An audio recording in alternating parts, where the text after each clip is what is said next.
O sea que la naturaleza de un veneno, de un gas venenoso, hizo una molécula que es el precursor universal de cualquier materia orgánica en todos los seres vivos. Fíjate, ¡guas!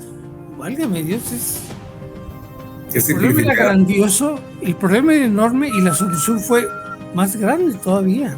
Cuadrícula es aceptar que no les va a servir de nada todo lo que puedan juntar en un planeta inhabitable.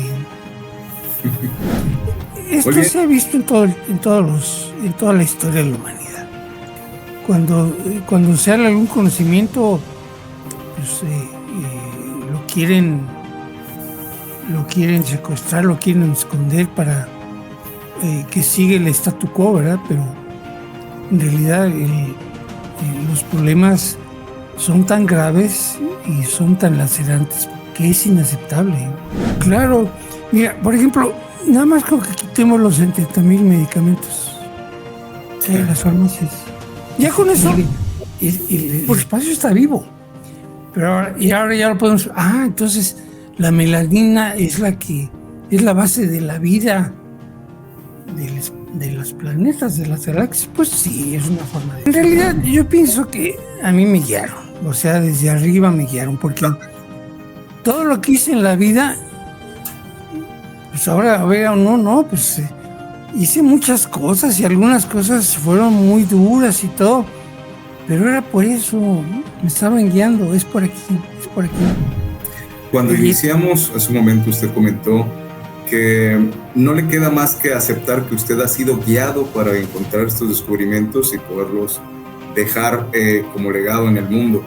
¿Qué mensaje dejaría usted a los jóvenes científicos que quieren empezar en la ciencia, pero una ciencia que justamente está conectada con la conciencia, con eso que usted en un inicio llamó Dios, o con eso que usted en un inicio llamó energías externas que me han ido guiando, para poder construir en este futuro una nueva tecnología, una nueva ciencia que permita sentir la vida realmente, ¿no?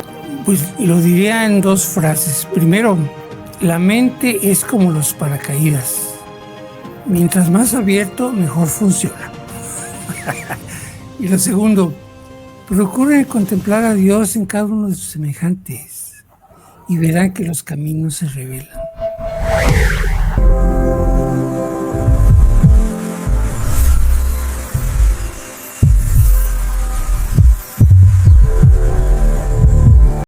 Hola, ¿qué tal amigos? Bienvenidos a Perennis. Este es un programa de ciencia viva para el planeta vivo, un espacio donde buscamos explorar los descubrimientos que están redefiniendo nuestra comprensión de la vida, la energía y sobre todo la conciencia.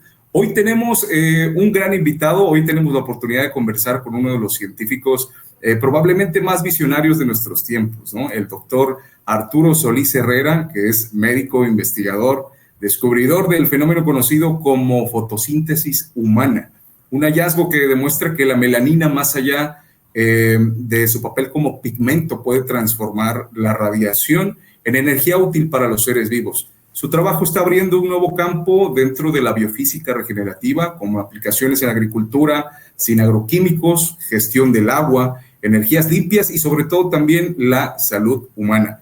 En esta entrevista vamos a explorar un poquito sobre sus investigaciones, también sobre opiniones de ciencias descentralizadas, ciencias libres, y pues bueno, saber al final los pilares de esta nueva energía en los tiempos donde esta misma energía se está convirtiendo en conocimiento. Pues bueno, doctor, bienvenido, es un gustazo para nosotros tenerlo aquí el día de hoy. Gracias por la invitación y gracias por la presentación. Muchísimas gracias a usted por su tiempo. Tenemos una presentación para que usted nos pueda empezar a compartir la información sobre sus descubrimientos. Ya son casi 20 años, mi estimado, así que creo que hay muchísimo que saber de usted. Adelante, bienvenido. Sí, bueno, la presentación es sobre el Q-Block, que es un material que oxigena el agua y que desarrollamos en base a la biología del ojo humano. Este es un anuncio de un sitio web que vende equipos para medir el oxígeno en el agua, pero me llama la atención porque que los niveles elevados de oxígeno en el agua hacen que el agua tienda a recuperar sus cualidades. Es algo ya establecido, no es algo que yo haya descubierto. Más bien lo que yo descubrí es una forma de oxigenar el agua sin gastar electricidad, que eso es lo muy valioso.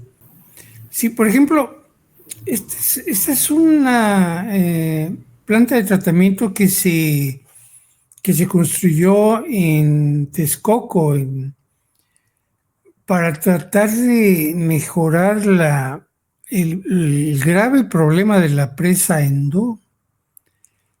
Es la fosa séptica más grande del mundo a cielo abierto. Es donde desembocan las aguas residuales de la zona oriente de la Ciudad de México. Y es un problema enorme, enorme. Ha sido declarado zona de desastre por la ONU, por la CONAGUA, por todo el mundo, y no se había hecho nada, pero en el 2011 se empezó a construir esta planta tratadora que inicialmente eran 11,000 millones de pesos, ¿sí?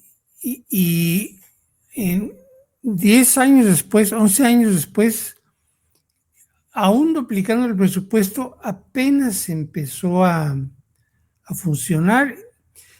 Y en la diapositiva siguiente se muestra cómo sale el agua de esa depuradora. Este video me lo mandaron personas que viven ahí, que ya se enteraron de mi trabajo y que me están pidiendo ayuda para ver cómo limpiamos esa agua, porque esa agua, ahí ves el desencanto de las personas, ¿no? Después de 22,000 millones de pesos, después de líneas de alta tensión, porque gasta muchísimo electricidad, el agua sale como si no le hubieran hecho nada, ¿no? Sí, y es un problema para ellos porque las enfermedades crónicas, insuficiencia renal, leucemia, cáncer, es el pan de todos los días. Entonces, aquí lo triste es que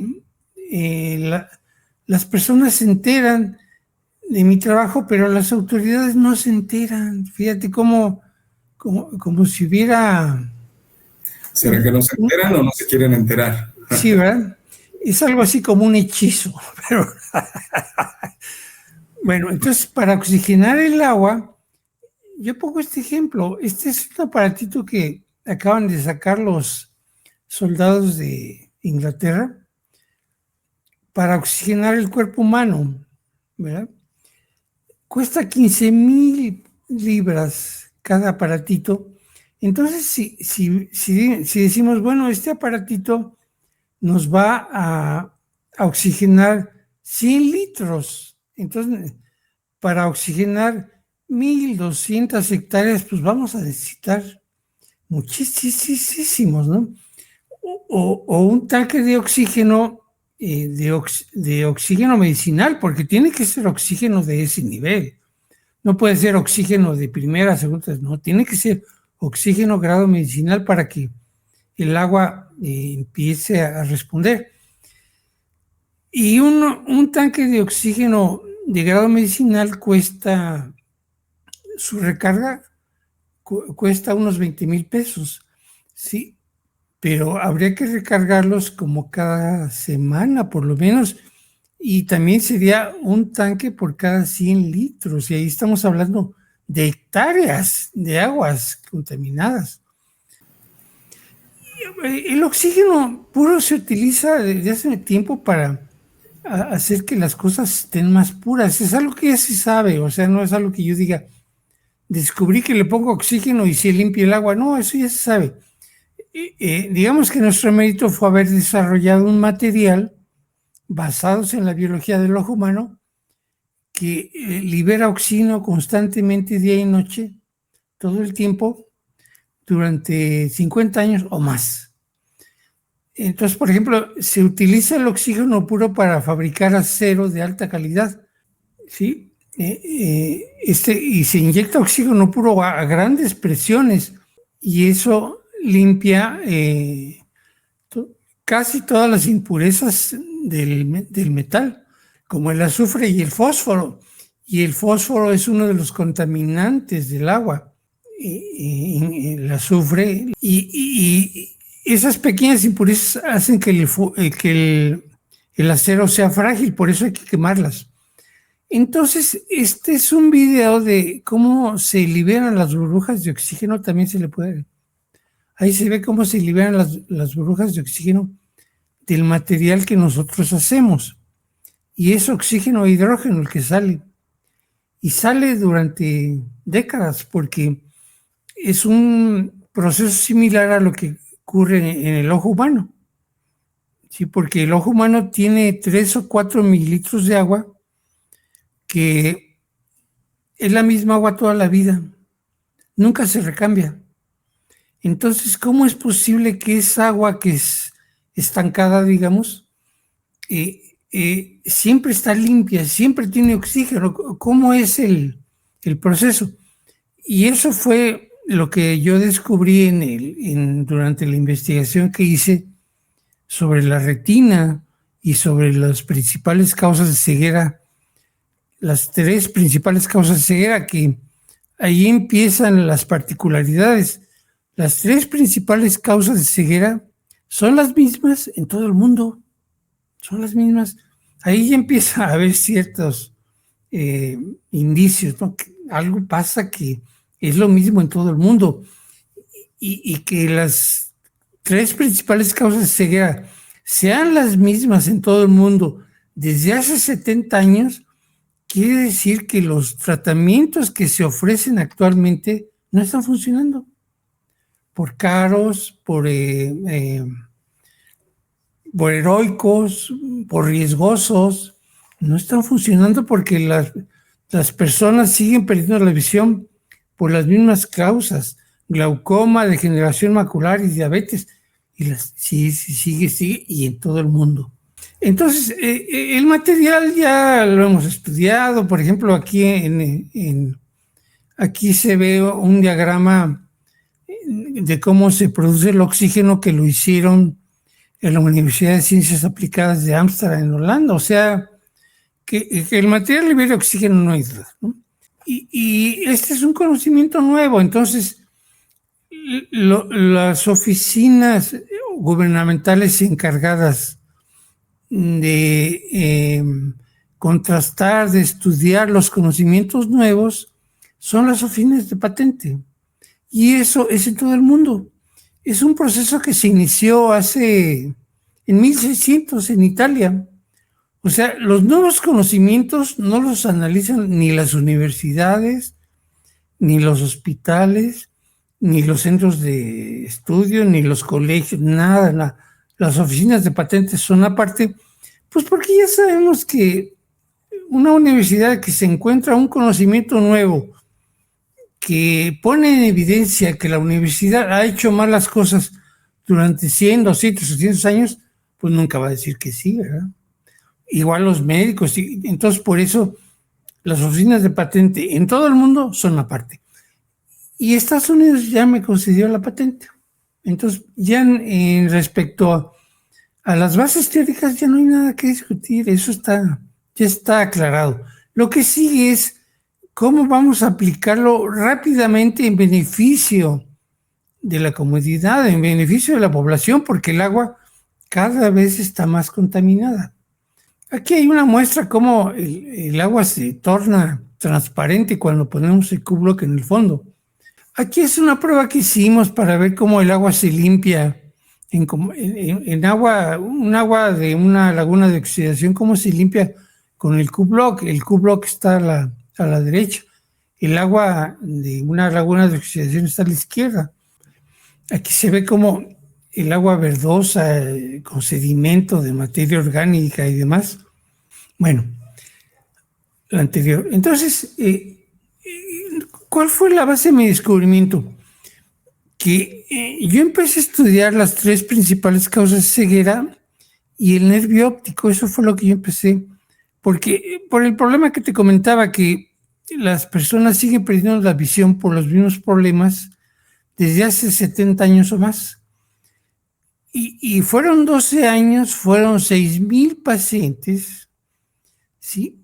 Pero al final entendí que nuestro cuerpo produce su propio oxígeno, no lo toma del aire que nos rodea, sino que lo produce del agua que tenemos adentro, como las plantas. Las plantas no toman el oxígeno del aire. Las plantas producen su propio oxígeno y nosotros también.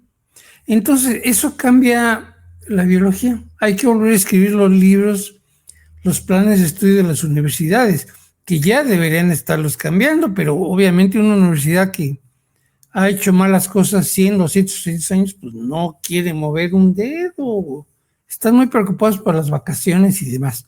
Probablemente esa sea la parte que menos les gusta, ¿no? Tener que cambiar toda la... Sí, les da una flojera, porque nada más respiramos para expulsar CO2, nada más, porque es un gas muy tóxico que se produce constantemente en todo nuestro cuerpo y llega a los pulmones. Entonces el pulmón lo tiene que estar saque y saque porque es muy venenoso. Entonces el aire que metemos es para diluir el CO2 y que el pulmón lo maneje diluidito porque es muy venenoso. ¿Sí? Y es un trabajo de tiempo completo. Por eso es que desde que nacemos, sin que nadie nos enseñe, empezamos a respirar.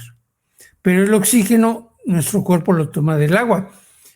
El pulmón y el oxígeno no tienen nada que ver. Y la prueba es que durante la pandemia, cuando los enfermos de COVID llegaban al hospital y el personal de salud les quería meter el oxígeno a fuerza por los pulmones, se morían 9 de cada 10.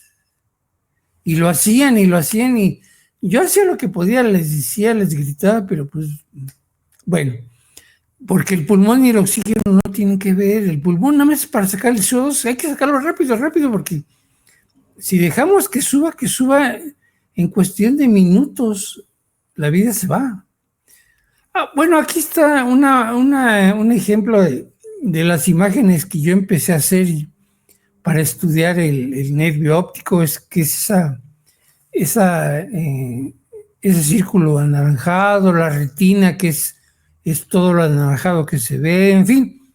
Fueron 12 años, fueron 6,000 pacientes. Aquí, esta es la reacción que yo detecté en las células de la retina. El agua líquida en la región de arriba se disocia en hidrógeno y oxígeno. O sea, el agua líquida se transforma en gas, pero no en vapor de agua, sino en gas. Y luego se vuelve a reunir y se forma agua líquida. Y por cada 2 moléculas de agua que se reforman, se generan 4 electrones de alta energía. Veremos que entonces la primera reacción de la vida es esta, porque es cíclica. Va y viene, va y viene. ¿Sí?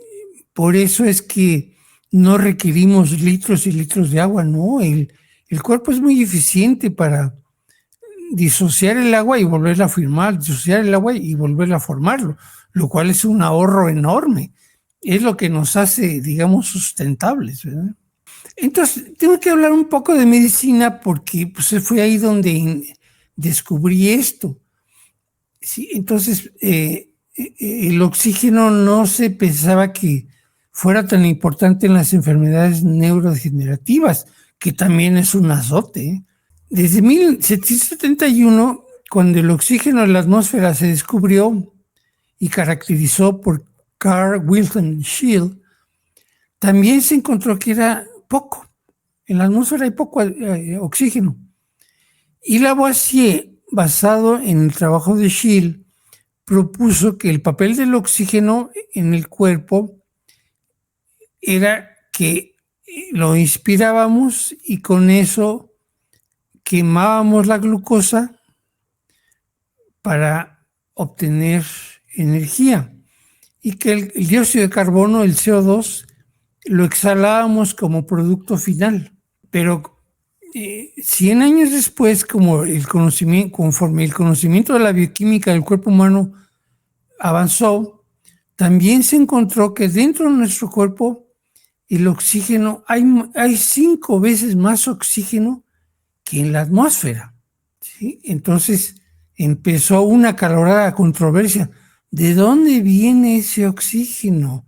No puede venir de la atmósfera porque es muy poquito. Aquí abajo pongo una muestra de los artículos en donde hay una controversia, ¿no? Que sí, que no, en fin. Entonces, el oxígeno que existe en el sistema nervioso central no proviene de la atmósfera, sino de la disociación de la molécula de agua. Y el agua, las células neuronales la toman de líquido cefalorraquídeo, que es 99% agua. Y todos los pliegues que vemos en el cerebro son para que el agua pueda entrar por todos lados y las neuronas que conforman nuestra masa encefálica puedan tener acceso al agua, porque la requieren constantemente. Y la flecha señala una parte que tiene mucha melanina en el cerebro, que se llama sustancia nigra. Entonces, digamos que el esquema del funcionamiento del cuerpo o del sistema nervioso central es que los rayos del sol llegan a los tejidos y los tejidos transforman esa energía radiante, digamos, en energía química libre, disociando la molécula del agua, porque la disociación de la molécula de agua es un proceso que requiere mucha energía. Si queremos disociar el agua en el laboratorio, necesitamos 2000 grados centígrados. Y los seres vivos, las plantas, nosotros, todos los seres vivos, disocian la molécula del agua a temperatura ambiente. Lo que ahí ya se empieza a ver la presencia de Dios, ¿verdad? La que sigue. Exacto. Ahí un investigador está preguntando cuál es la importancia del oxígeno disuelto en la calidad del agua. Entonces, eso es algo que ya se sabe, eso no es mío. El oxígeno disuelto es uno de los más importantes indicadores de la calidad del agua. Es esencial para la supervivencia de los peces y otros organismos acuáticos. El oxígeno no se disuelve en la superficie del agua debido al viento, como se pensaba. No, el oxígeno del aire es muy poquito y tiende a subir, entonces nunca se va a meter. El oxígeno se introduce en el agua como resultado de la fotosíntesis de las plantas y de los animales que viven dentro de ella, a cualquier profundidad. Y es considerado muy importante porque mientras más oxígeno disuelto tenga el agua, más calidad tiene el agua y por lo tanto sostiene la vida. El agua con poco oxígeno no sostiene la vida. Entonces, por ejemplo, este es un mapa que muestra las zonas con poco oxígeno en el mundo, que se ven en los puntos rojos. Son las zonas que en el mar tiene muy poco oxígeno, son zonas muertas, ya tienen muy pocos peces, muy pocas plantas. Y por ejemplo, en el caso del mar Báltico, en el norte de Europa, ya el mar Báltico es un mar muerto, ya no tiene vida. Es un desierto con agua, pero no tiene vida. Los puntos azules reflejan la contaminación por fertilizantes. Pero si pusiéramos los puntos rojos, también ahí veríamos que el agua con mucho fertilizante tiene muy poco oxígeno.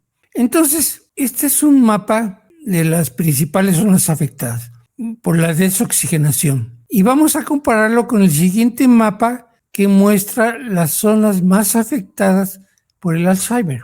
Y verás que coinciden perfectamente. Este es las zonas más afectadas por el COVID y coinciden.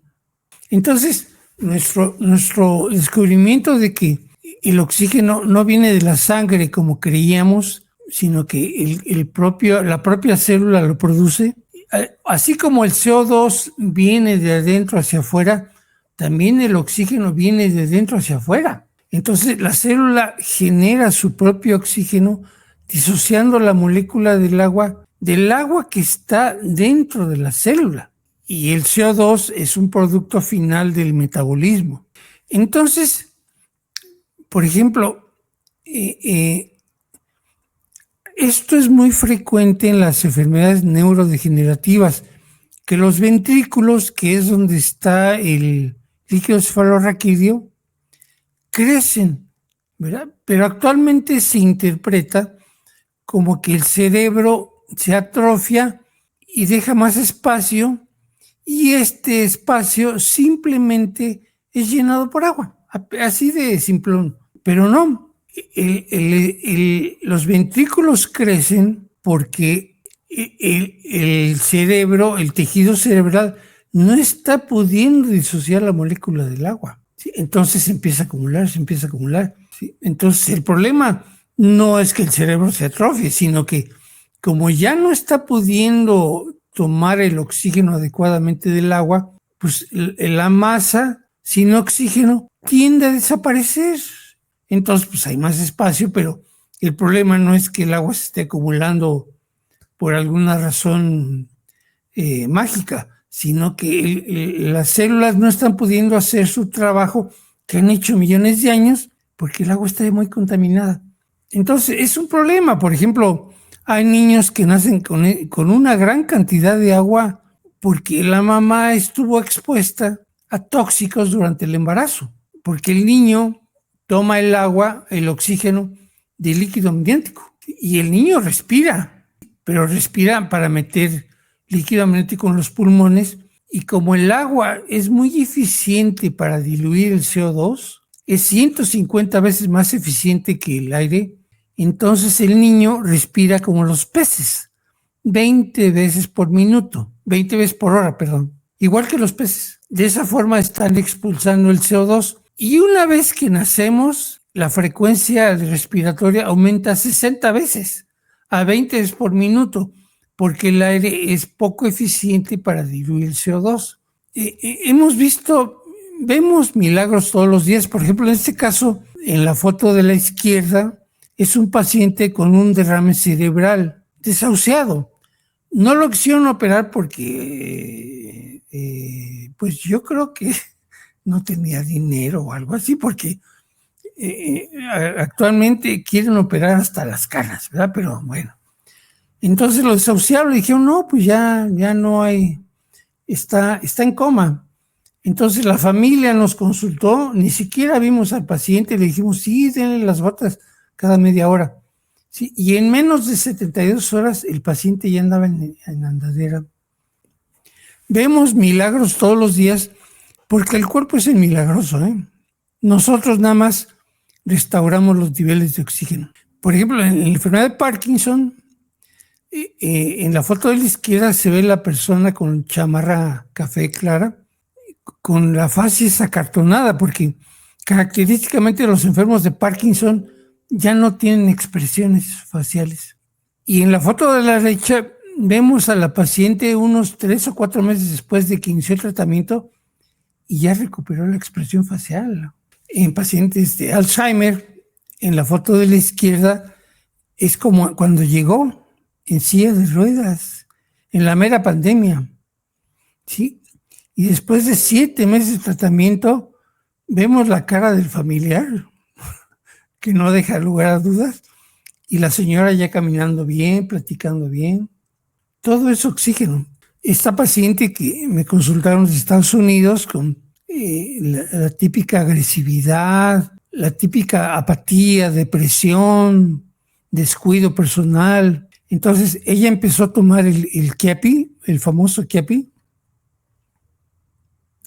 en marzo 29 de 2019. Marzo, abril, un mes. Es impresionante, porque el cuerpo es impresionante, ¿eh? El mérito de nosotros fue haber entendido que el oxígeno tiene que venir de dentro afuera. Mira, ya haciendo lo que hacía todos los días, la cara de la hija pues es... Y este paciente es familiar de ellos y también me consultaron y me dijeron, es que no puede abrir los ojos. De repente empezó a dejar de poder abrir los ojos. Y no puede, y no puede, y no puede. Y en Estados Unidos, pues ya sabrás, le hicieron todos los estudios que se podían hacer y demás y nada, en varios tratamientos. Y no lo operaron porque no sabían qué operarle. Y empezó a tomar el tratamiento. Le dije, sí, el nombre de la enfermedad no importa, el cuerpo no hace caso de eso. Todas las enfermedades empiezan cuando el oxígeno se desequilibra, porque mientras el oxígeno está en equilibrio con las necesidades del cuerpo, el cuerpo funciona bien porque está muy bien hecho. Pero por el agua contaminada, el aire contaminado y la comida contaminada más lo demás, se desequilibra y si la primera reacción de la vida está así, pues el cuerpo está así. Digamos que todo el cuerpo se encuentra acidificado, parasitado, falta de oxigenación y eso es lo que empieza a generar todo este conjunto de enfermedades que, como dice usted, no importa cómo se llame, al final vienen del mismo lugar, ¿no? Sí, es que cada quien se desequilibra a su manera. El problema de fondo es el mismo, el oxígeno que no es suficiente. Un mes después. Hombre, hasta se le ve el semblante totalmente, hasta más joven se ve. Hasta se ve sexy. Sí, ya tiene ahí su foto para las redes sociales. Y por ejemplo, los trasplantes, cualquier trasplante se mejora, porque el cuerpo tiene una sabiduría de millones de años. En la foto de la izquierda vemos un tercer trasplante corneal. Mientras más trasplante, más rápido es el rechazo. Y técnicamente se ve que está muy bien hecho, pero ya está opaco y ya se empieza a ulcerar, lo cual es tremendo porque termina vaciándose el ojo, ¿no? Por el agujerito que se hace. Entonces le empezamos el tratamiento y a los 3 meses es la foto de la derecha. Es lo que hemos visto en cualquier trasplante. Este es muy gráfico, pero el trasplante de riñón, de pulmón, de corazón, lo que sea, el cuerpo tiene una sabiduría y cuando entra en equilibrio protege al trasplante, porque se da cuenta que le sirve. El kernicterus, o sea, esta es una enfermedad en que los niños nacen muy amarillos y entonces están muy adormilados, no despiertan. Ahí se ve cómo está edematoso todo el cerebro, edematoso, edema difuso del sistema nervioso central. Aquí se ve el problema. Y como a los 5 meses de tratamiento, ve la cara de la mamá o de la abuela, no sé, pero esta muchachita tuvo un accidente automovilístico y se le desvió un ojo, ¿sí? Y se le hicieron estudios, tomografías, resonancias, le sacaron líquido de la espalda, bueno, le hicieron y no encontraron nada que fuera justificante de cirugía, ¿verdad? Entonces pues no la pudieron operar.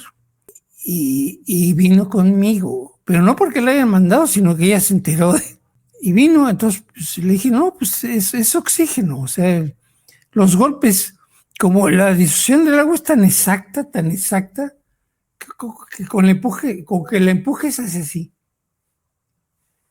Al mes de tratamiento.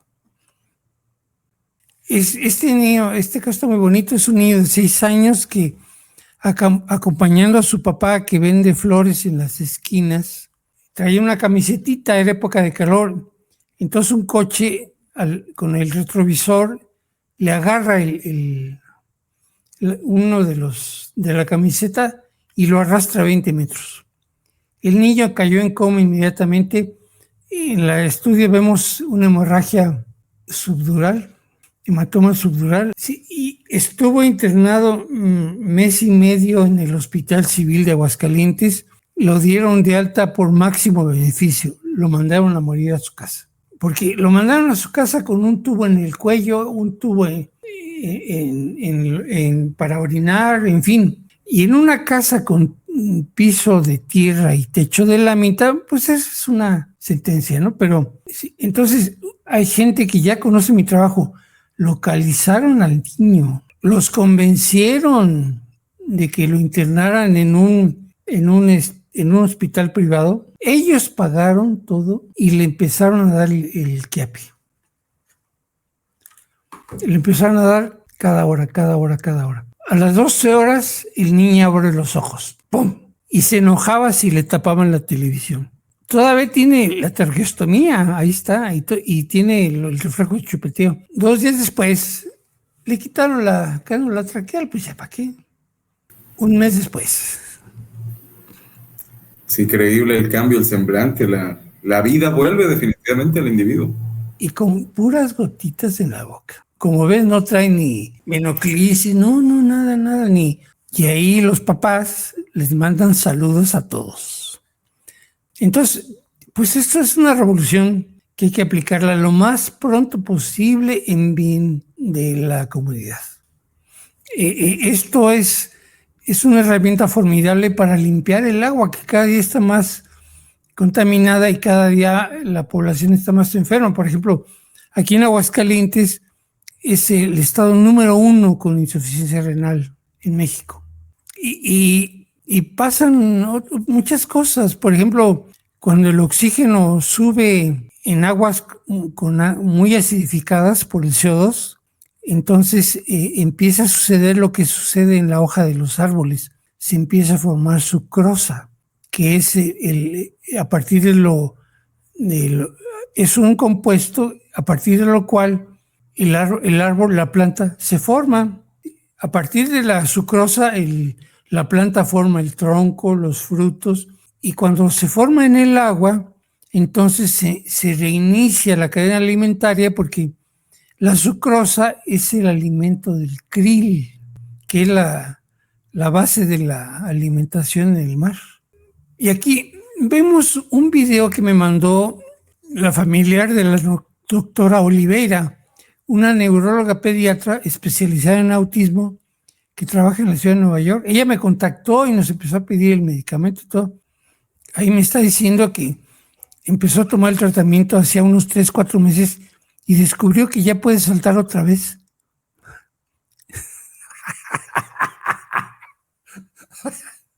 Y dice, muchas gracias por sus maravillosas gotas, etcétera. Estos 9 años que no he pisado el hospital y no me he enfermado ni de gripe, ni de tos, ni de nada. Entonces eran renales. Ya le iban a dializar, ¿verdad? Ya la iban a dializar. Ya me iban a dializar. Al mes siguiente. Y ya no la dializaron. En 6 meses me dio de alta la nefróloga y El seguro. el seguro. Y de ahí para allá. No he dejado de tomar nada. Sí. Y los kits han disminuido mucho. Disminuyeron en cantidad y tamaño. Y ya no se han vuelto a formar más. No, mi creatinina anda en .90. Normal. Claro. Muy bien. Me hacen estudios cada 6 meses, a veces cada año, pero Todo bien. el radiólogo asombrado me decía que no era cierto. Cuando lo vio él, que me estaba haciendo el ultrasonido, cuando él lo vio, dice, no, ya estoy creyendo, darme el nombre y dónde compro esas gotitas, porque sí es cierto. Es que no se conocía nada. No se conocía nada que hiciera eso. No, yo encantada. 9 años. Gotas mágicas. Pues sí. 9 años en julio, cuando usted 9 años, que me las estoy tomando. ¿Cómo se llama usted? Rosa María Cornel. Ok. No se conocía nada que revirtiera la insuficiencia renal. Nada. Ella lo dice ahí. Tiene 9 años con tratamiento y no se han enterado los nefrólogos. ¿Verdad? ¿Cómo está eso? O sea, y en lugar de atacarme, deberían reclamarle a la universidad que los formó, al hospital que los deformó. Exactamente, sí, eso es lo que está sucediendo en todos los ámbitos. Uh-huh. Es un paciente de parálisis cerebral de Turquía. El papá es médico y me escribió. Dice, mi hijo tiene parálisis cerebral. Le dije, sí, sí funciona. Y entonces él se empezó a dar el medicamento y este video lo tomó antes de darle el Quiapi. Él es médico, el papá. El niño con parálisis cerebral tendrá unos 3 años, ¿no? Por ahí. Sí. Mira cómo se arrastraba. En Turquía, pues, ha de ser mucho frío porque tienen muchas alfombras, ¿no? Pero. Y cómo termina agotado. Claro. Después de recorrer 3 metros, algo así, ¿no? Sí, por supuesto. Y en la siguiente, 2 meses después.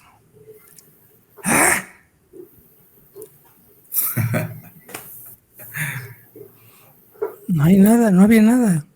No había nada. Mira qué cambio tan. Oxígeno. Increíble, hasta el semblante, la cara, lo va normalizando otra vez. Sí.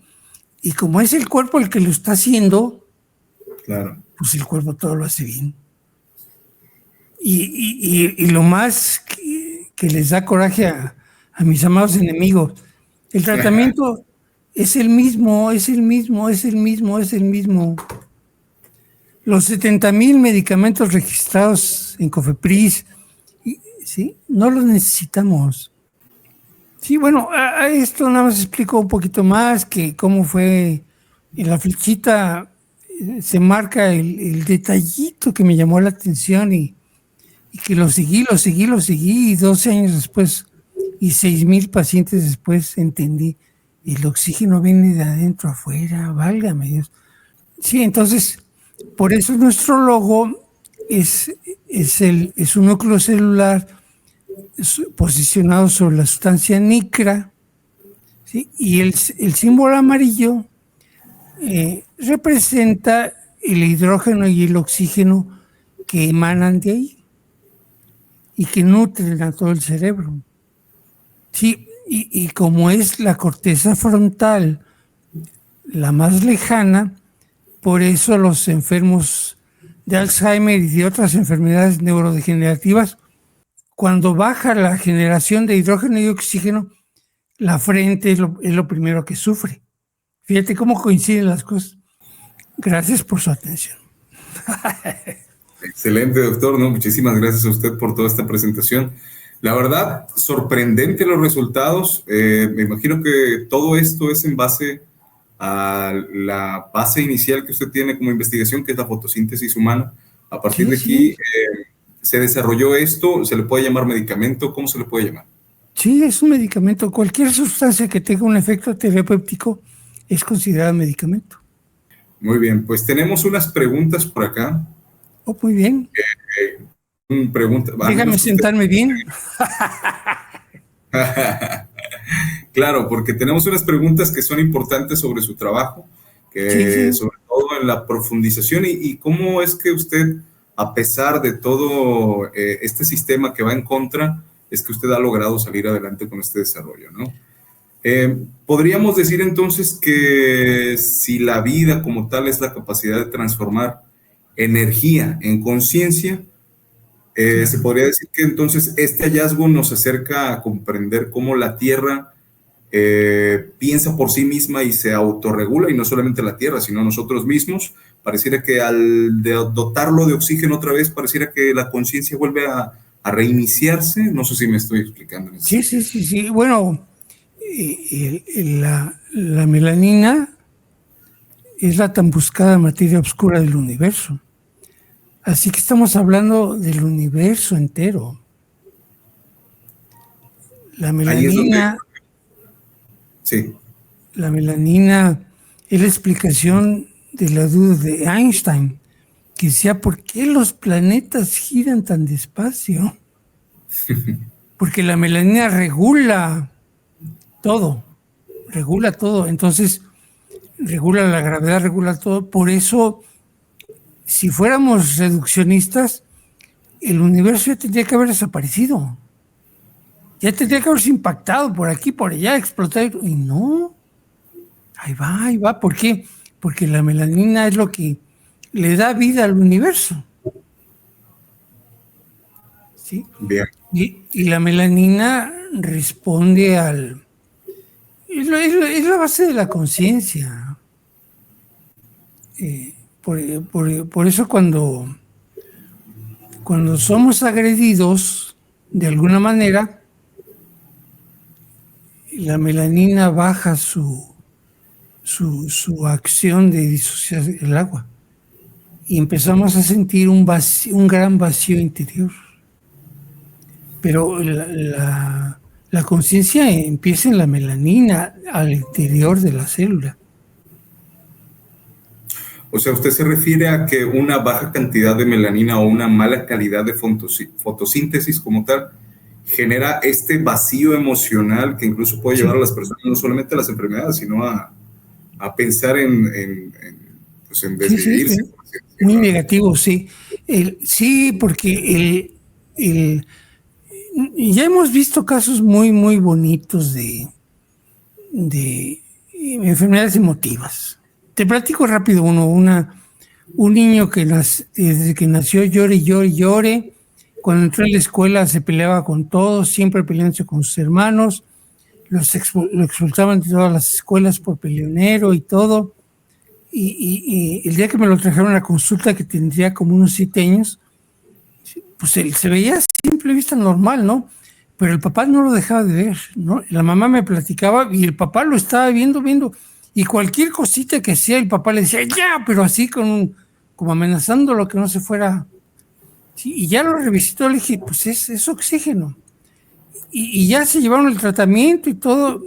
Y a la semana me llama la mamá llorando. Doctor. Digo, ¿qué pasó? Dice, es que el niño llegó de la escuela y yo estaba en la cocina y el niño entró y son como 10 metros, dice. Me vio, corrió hacia mí y me abrazó y me dijo, mamá, te quiero mucho. Dice, nunca lo había hecho. Una semana después. Es que cuando el cuerpo entra en balance, también la mente, somos un todo, incluso con el universo. Qué hermoso, doctor. Eso va conectando justamente con la visión que tenemos nosotros como Perenis. Y de hecho, aquí tengo unas preguntas que van conectándose con eso. Porque, ¿en qué momento usted, tal vez vaya a ser como un propósito de vida, comprendió que la melanina hacía esto más allá de que ser un simple pigmento, sino que literalmente fuera una fuente energética de vida? Fue en el 2002, estaba yo en un pizarrón lleno de ecuaciones bioquímicas y buscando la cuadratura del círculo, pero ese día agarré a Dios de buenas, porque me quedé viendo así los pizarrones llenos de... Claro. Y dije, está disociando la molécula del agua. Y sentí que algo me recorrió de la cabeza a los pies. Es la única vez que lo he sentido en la vida. Sí, en realidad yo pienso que a mí me guiaron, o sea, desde arriba me guiaron, porque todo lo que hice en la vida, pues ahora vea o no, pues hice muchas cosas y algunas cosas fueron muy duras y todo, pero era por eso, me estaban guiando, es por aquí. Y he tenido que aguantar también cosas muy duras y todo, pero Definitivo. Dios te interesa, o sea, cuando tú empiezas a ver a Dios en cada uno de tus semejantes, los caminos se revelan. Acaba de hablar con toda la verdad, mi estimado. ¿Usted al final qué sintió entonces en ese momento? Porque no solamente es descubrir el concepto y ver cómo se disocia la molécula del agua, sino literalmente ver cómo que la vida no solamente consume energía, ¿no? Sino que está generando internamente, autosuficientemente, de una forma perenne, la vida, la energía, la conciencia, ¿no? Me empecé a dar cuenta que tenía razón cuando empecé a ver los resultados en mis pacientes, ¿no? Que pacientes que llegaban de la mano de un señor de 40 años, ciego por diabetes, que llegó de la mano de su mamá, fíjate, a los 40 años. Y le dije, no, pues lo podemos ayudar con el tratamiento. y una semana después llega él solo. Vale. Qué bendición. Entonces, como ves, sí, y conforme he ido entendiendo poco a poco, pues la grandeza de esto, que yo pienso que todavía falta mucho, pero con lo que tenemos, pues ya es para rápido, rápido. El planeta se nos está yendo. Es correcto. Sí, y a su vez, muchos siguen oponiéndose a que se siguen resistiendo a que el planeta evolucione justamente, ¿no? A los nuevos tipos de ciencias más libres que permitan entender no solamente lo que la ciencia tradicional confirma que es, ¿no? Sino que uno puede experimentar realmente en casa, pues otras verdades. Es que el conocimiento se origina de la manera más impredecible. O sea, pensar que el conocimiento se va a originar siempre en un cuarto, en una universidad o eso. Con un método sí o sí. No es así. Ojalá y fuera así, pero no es así. Entiendo. ¿Por qué cree entonces que su descubrimiento o descubrimientos como el suyo están teniendo tanta resistencia, sobre todo la comunidad científica, ¿no? Antes de contactarle tuve la oportunidad de hacer investigación un poquito más profunda sobre su trabajo y me doy cuenta que hay mucho de eso, ¿no? Mucha resistencia de la comunidad científica tradicional, incluso médica también. Bueno, mira, si quitamos los celos profesionales y los intereses mezquinos, no queda nada. Lo acabo de decir como es, ¿verdad? Porque claro. no hay un solo artículo escrito por gente de prestigio, universidades, que hable ni contra, que haya dicho, nosotros hicimos experimento y resulta que no. Están muy calladitos, pero muy calladitos. Y ya son 30 años, o sea que ya no van a decir nada, pero... Claro. Sí, no, en realidad yo los ataques que veo en eso, pues son personas que de alguna manera sienten lesionados sus intereses. También en parte son personas que han dado la responsabilidad de investigar por su cuenta a lo que conocen como instituciones, ¿no? O sea, el sistema como tal. Si no me lo dice el sistema o si no me lo confirma, simplemente no puedo creerlo. Sí, pero es una visión cuadriculada, ¿no? Porque... Claro. ¿Hasta qué punto entonces cree que la ciencia moderna está condicionada por estos intereses económicos o institucionales, más allá de la perspectiva pura de un usuario, de alguien que solamente está escuchando? Pues como en un 99.9%. Por completo. Sí, es. Digamos, en el extranjero hay mucha más apertura. Por ejemplo, claro, cuando he ido a Barcelona, la gente en la calle se quiere sacar fotos conmigo. Y acá no me pueden ver. Pero mi consuelo es que la Biblia dice que a los ángeles no se les puede ver. Hay muchas confirmaciones, sí, definitivamente. ¿Podría entonces, de manera sencilla, vamos a llamarlo así, como para niños, explicarnos cómo es que la melanina convierte la luz, la radiación, en energía usable? ¿Y qué diferencia existe esto de la fotosíntesis vegetal que nos enseñaron en las escuelas? No hay diferencia. La planta también utiliza la melanina, la misma de nosotros. Sí, y lo podemos ver, por ejemplo, en la foto que tienes al fondo, pero la melanina está en la corteza de los árboles.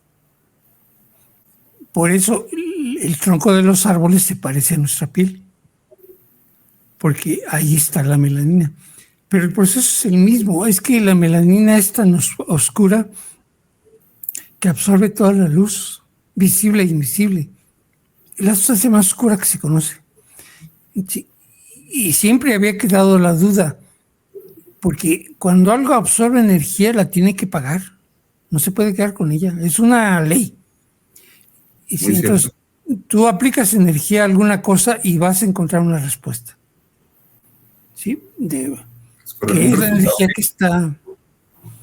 Pero en la melanina no, eso no funcionaba. Es la única sustancia que le aplicas energía y no te regresa nada, ninguna señal.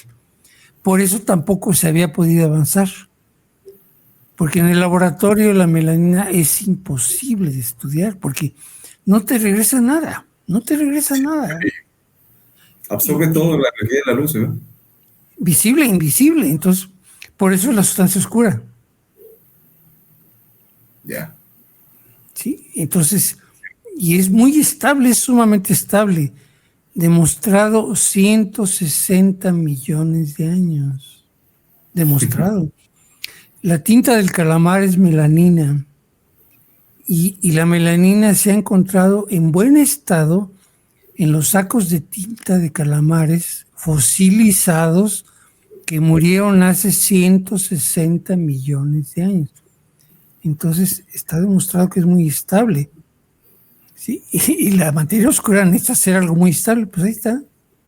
Entonces, sí, con esto, conforme se avance y se vaya aceptando esto, vamos a avanzar. Por ejemplo, no sé si recuerdas a un señor que le decían el profeta durmiente. Creo que no. Que era Edgar Cayce, se llamaba. Vivió a principios del siglo pasado y era una persona que entraba en trance y predecía cosas. Yeah. Y fue muy famoso en Estados Unidos. O sea, seguramente pues le atinaba, pero sí, y en alguna de sus predicciones dijo que la melanina iba a ser un gran avance para la humanidad, fíjate. Nada más dijo eso. ¿Cómo? Hay algo por ahí que... Definitivamente. Edgar Cayce, el profeta durmiente, velo, está muy... Ves su vida y dices, caray, sí, hay centros de Edgar Cayce en todo el mundo. Dejó un gran impacto, ¿no? Definitivamente una buena invitación a profundizar en el tema de la melanina. Nosotros como Perennis estamos tratando de diseñar un estándar global que permita medir las interacciones vivas en los ecosistemas. Justamente, después de conocerlo a usted, nos abre el panorama porque nosotros estábamos midiendo otros parámetros, ¿no? Pero ahora que lo conocemos a usted y sus investigaciones nos podemos dar cuenta. ¿Usted cómo imagina que podríamos medir esta energía, este bioefecto en tiempo real dentro de la red planetaria, por así decirlo? En el oxígeno, en los niveles de oxígeno. Porque, por ejemplo, cuando la Tierra tiene oxígeno suficiente, es fértil. No necesita fertilizantes. Pero el oxígeno no viene de afuera, de arriba hacia adentro, no. Tiene que venir de abajo hacia arriba. Porque el oxígeno es muy ligero, entonces se va hasta que se pierde en el espacio. Claro. En realidad la atmósfera llega hasta la Luna, pero ya es muy tenue porque se van los gases. Por eso continuamente se producen. Entonces, si aumentamos el oxígeno disuelto en la Tierra, va a recuperar su fertilidad sin necesidad de fertilizantes. Que es un problema enorme. Desde la producción de los mismos es contaminante como eso. Entonces, yo sugiero, es una variable muy fácil de detectar, los niveles de oxígeno disuelto. Y los datos los encuentras, porque se reporte. No se le da mucha importancia, pero se reporta. Entonces, podemos encontrar datos de 1950. Claro. Y no te tienes que meter tanto con pesticidas, fertilizantes y profundizar en aspectos químicos que son muy aburridos. En cambio, los niveles de oxígeno disuelto, tiene poco oxígeno, sí, está muy contaminado, hay que subirlo. Y los lugares donde hay mucho oxígeno, verás que la gente tiene más salud, más esto, más el otro, las plantas, todo. Los mares más productivos para la pesca tienen niveles elevados de oxígeno disuelto, así de simple. Y los mares que no tienen oxígeno disuelto no tienen peces. Hace unos 3 años, el primer ministro de Cuba contestó, porque le preguntaban, oye, si hay hambre en Cuba, ¿por qué no añaden el pescado a su dieta? Dice, es que no hay pescado en las aguas alrededor de Cuba. Fíjate, porque el oxígeno está muy bajo ahí, porque las aguas del Mississippi ahí llegan, y las aguas del Mississippi están matando el mar. Pues recorre todas las aguas negras de la parte este de Estados Unidos, ¿no? Hablando sobre ese tema justamente, doctor, desde su perspectiva, ¿el cambio climático entonces es realmente un problema de carbono o podría ser realmente un colapso de equilibrio energético, de oxígeno 100%? Sí, porque el cambio energético, por ejemplo, el mar está acidificándose. Sí. Por el CO2 que tiene. Y una de las transparencias, ahí explico, si ponemos Q-Blox en el mar, se va a empezar a subir el oxígeno. Y cuando el mar tiene mucho oxígeno y hay CO2, se empieza a formar sucrosa. Y eso bajaría la acidificación. Si ponemos el suficiente Q-Blox, bajaría la acidificación como en un 80%, sin gastar electricidad. ¿Y es viable en realidad qué cantidad de Q-Blox se requerirían para poder estabilizar un mar? Muchos. Pero vamos a estabilizar el mar por los siguientes 500 años. Entonces es un esfuerzo que vale la pena. Se gastan más en esas plantas que quieren captar el CO2 del aire. Como ya lo vimos, sí. Y no sirven para nada. Además, el CO2 en el aire es muy poquito. En el agua hay 150 veces más. Sí, entonces, no tenemos que sacar el CO2 del agua, no, nada más ponemos oxígeno y empieza a suceder la magia. Empieza a aparecer sucrosa, que es la manera natural en que la vida empezó en la Tierra, porque al principio de los tiempos la atmósfera era CO2, ¿sí? Y entonces la melanina empezó a producir oxígeno, y empezó a aparecer sucrosa, y la glucosa pues está presente en todos los seres vivos. O sea que la naturaleza de un gas venenoso, hizo una molécula que es el precursor universal de cualquier materia orgánica en todos los seres vivos. Fíjate, válgame Dios, el problema era grandioso, el problema era enorme y la solución fue más grande todavía. Y nada más con el simple oxígeno. O sea que en realidad si gastáramos todo lo que se gasta en investigación, con eso ponemos Q-Blox en todo el planeta. Si le añadimos lo que se gasta en armas, ponemos Q-Blox en Marte, en Júpiter, en Saturno. Si realmente estuviéramos decididos como humanidad a resolverlo, eso ya estuviera en este momento. Es urgente. Y es justamente a lo que queremos entrar, ¿no? Porque no es que no sea posible, como usted lo dice, claro que es posible, el financiamiento existe, pero el problema es que estamos sobre una ciencia que está totalmente secuestrada y que es la que aparentemente quiere decidir que sí, que no, en qué momento y que se financia y que no. Exacto. Entonces, justamente de aquí viene una pregunta donde, ¿qué opinión usted tiene sobre algo que está empezando a nacer, ya con tecnología se está reforzando, pero lo que se puede conocer como ciencia descentralizada y la idea de liberar el conocimiento para que la humanidad vuelva a tener el control de la ciencia y ya no esté tanto en el control institucional, ¿no? Es muy necesario. Esto se ha visto en toda la historia de la humanidad. Cuando se habla de algún conocimiento, pues lo quieren secuestrar, lo quieren esconder para que siga el statu quo, ¿verdad? Pero en realidad los problemas son tan graves y son tan lacerantes, por ejemplo, la insuficiencia renal, que es inaceptable. Entonces, pues tiene muchos enfoques, tiene muchos, pero en realidad las personas que están tratando de obstaculizar todo, se olvidan que eventualmente ellos también se van a enfermar por la contaminación. ¿Cree usted entonces que pensar en nuevas formas de economía, economías regenerativas, economías conectadas con la naturaleza, con la verdad que todavía no nos dejan entender ahí, podrían ser modelos más viables. Claro. El hecho de estar financiando la naturaleza para obtener descubrimientos que restauren al planeta, que no lo estén explotando, Claro. que nos den los beneficios económicos a los humanos. Claro. Mira, por ejemplo, nada más con que quitemos los 70,000 medicamentos que hay en las farmacias. Ya con eso, porque el problema de la salud es en todo el mundo, ¿eh? Ningún país ha podido resolverlo. Ninguno.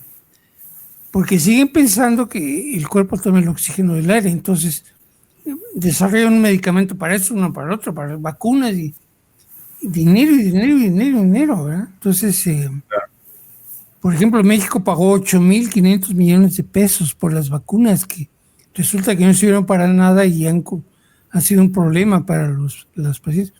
Si con esos 8,500 millones hubiéramos puesto Q-Block en la presa en Do de Texcoco que te comentaba, 1,200 hectáreas de aguas negras al aire libre, ya se hubiera resuelto. Sí, y se hubiera resuelto por los siguientes 500 años. Esa sí es economía regenerativa. Por supuesto. O lo que más se acerca, por lo menos. Sí, por supuesto. Lastimosamente aún no somos capaces de observar ese espectro de vida, ¿no? Que nos permite entender que si ese espectro de vida se mantiene bien, pues nuestra vida, nuestro futuro, nuestro todo se mantendrá mejor, ¿no? Entonces, es ahí donde todavía la humanidad no ha alcanzado a comprender la correlación que existe entre todas las cosas de la vida, ¿no? O sea, todos estamos conectados con lo mismo.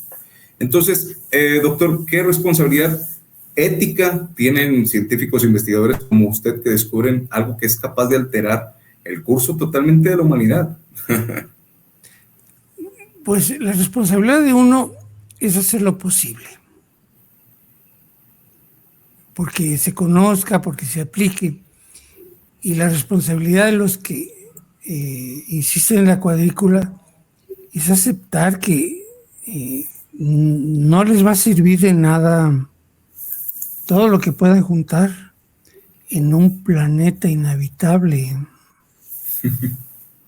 Muy bien, y por último tenemos unas 2 preguntas más, doctor. Si usted pudiera, digamos, sintetizar su legado en una sola frase, ¿cuál sería?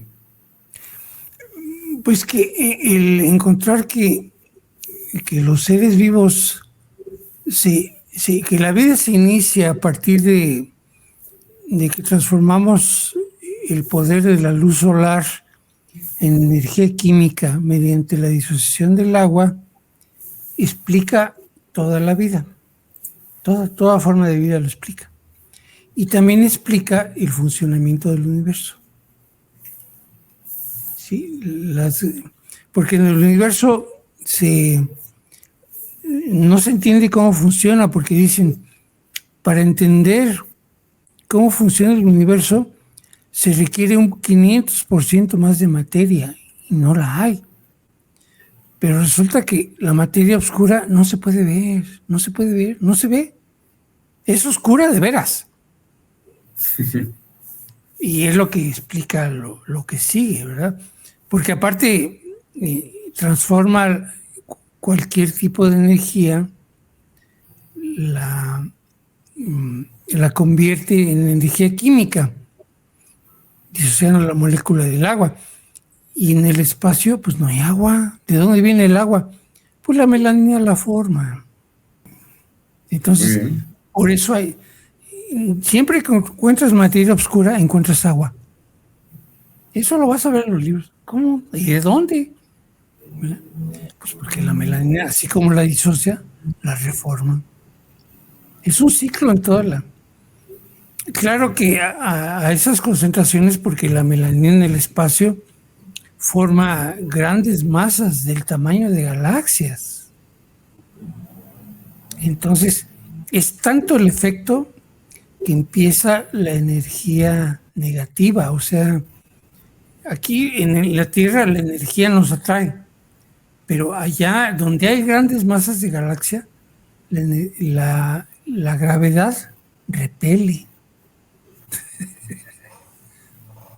Aquí la gravedad es atractiva, pero en el espacio es repelente, es repulsiva.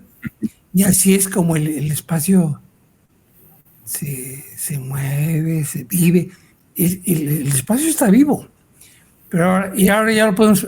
Entonces la melanina es la base de la vida de los planetas, de las galaxias. Pues sí, es una forma de vida. Cuando iniciamos, hace un momento usted comentó que no le queda más que aceptar que usted ha sido guiado para encontrar estos descubrimientos y poderlos dejar como legado en el mundo.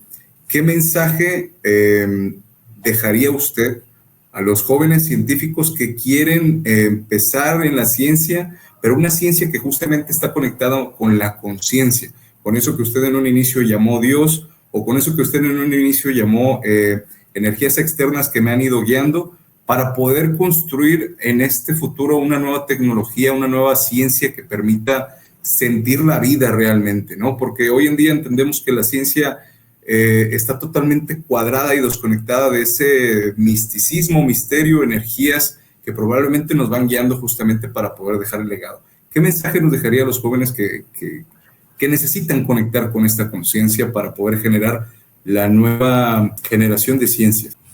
Pues lo diría en 2 frases. Primero, la mente es como los paracaídas. Mientras más abierto, mejor funciona. Y lo segundo, procuren contemplar a Dios en cada uno de sus semejantes y verán que los caminos se revelan. Es increíble. ¿Tan? Totalmente de acuerdo. Es así, mi estimado. De hecho, estamos en el camino justamente por eso, porque nos van guiando, ¿no? Si uno pudiera hacer su vida como uno quisiera, tal vez sí no estaríamos aquí, pero tenemos ese llamado, ese sentimiento al final, ¿no? Sí, es intuitivo. Estamos, como especie, estamos fallando. Estamos acabando con nuestra nave espacial. Totalmente. Es inaceptable. Pues bueno, mi estimado, ha llegado el momento ya llevamos 1:20 y creo que ha sido una excelente conversación. Muchísimas gracias por su tiempo, por compartirnos todo su trabajo. ¿Algo que desea agregar ya para finalizar o simplemente lo podemos cerrar aquí? También las personas que nos están escuchando, que vayan a ver después esta entrevista, invitarlos a que visiten voy a compartir aquí los contactos del doctor, para que puedan conocer un poco más de sus investigaciones, los productos médicos, desarrollos. Muy bien, sí, me parece muy bien. Sí, gracias. Pues te agradezco la entrevista. Qué bueno conocer personas como tú que están en otro nivel de conciencia, ¿verdad? Muchísimas gracias, doctor. Yo creo que pronto vamos a estar por allá en Aguascalientes también. Sería muy bueno. Parte de esta misión nunca has visto.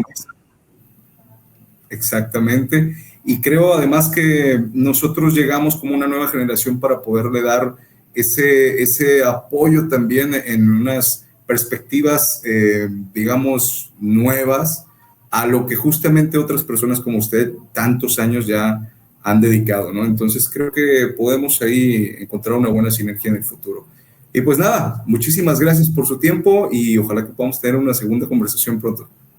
Sí, claro que sí. Hasta luego, muchísimas gracias. Hasta luego, bye. Muy buena tarde. Igualmente, bye.